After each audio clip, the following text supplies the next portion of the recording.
And now the story of Pentecost from the second chapter of the book of Acts. And pay attention because we're going to need some help telling this story from everybody.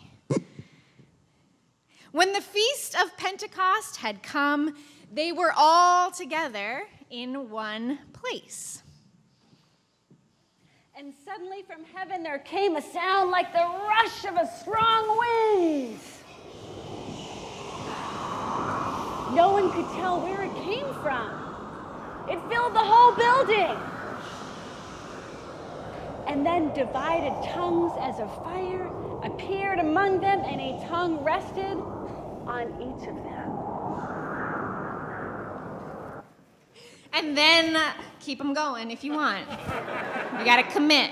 Good. Then, like a wildfire, the Holy Spirit spread through their ranks, and they started speaking in all kinds of different languages as the Spirit gave them ability. So if you have the Spirit ability of another language, I invite you to exclaim something, anything at all, in that gibberish is also a valid language.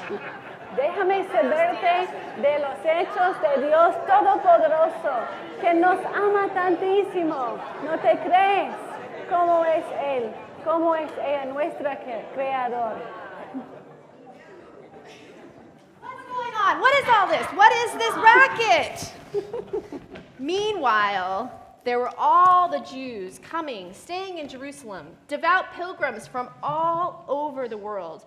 And when they heard the sound, they ran in to see what was going on. Then when they heard one after another their own mother tongues being spoken, they were thunderstruck. They couldn't for the life of them figure out what was going on. And so they went around listening to people and saying, "Aren't you Galileans? How are you speaking my language? Medes, Pythian, Cretes, Arabs. I don't know what's going on." They're speaking our languages, describing God's deeds of power. And all were amazed and perplexed, and their heads were spinning. They talked back and forth, confused, and they were joking, they must be drunk on cheap wine. 3 sheets to the wind. But that's when Peter stood up and, backed by the other 11, spoke out with bold urgency. "Fellow Jews, all you who are visiting Jerusalem, listen carefully. Get the story straight. These people aren't drunk as some of you suspect.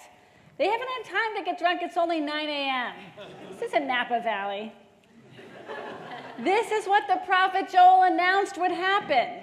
In the last days, God says, I will pour out my Spirit on every kind of people.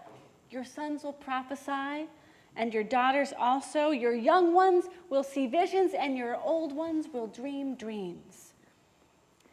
When the time comes, I'll pour out my Spirit on those who serve me, on people of all genders, and they'll prophesy. I'll set wonders in the sky above and signs on the earth below, blood and fire and billowing smoke, the sun turning black and the moon blood red, before the day of the Lord arrives, the day tremendous and marvelous. And whoever calls out for help to me, to God, will be saved."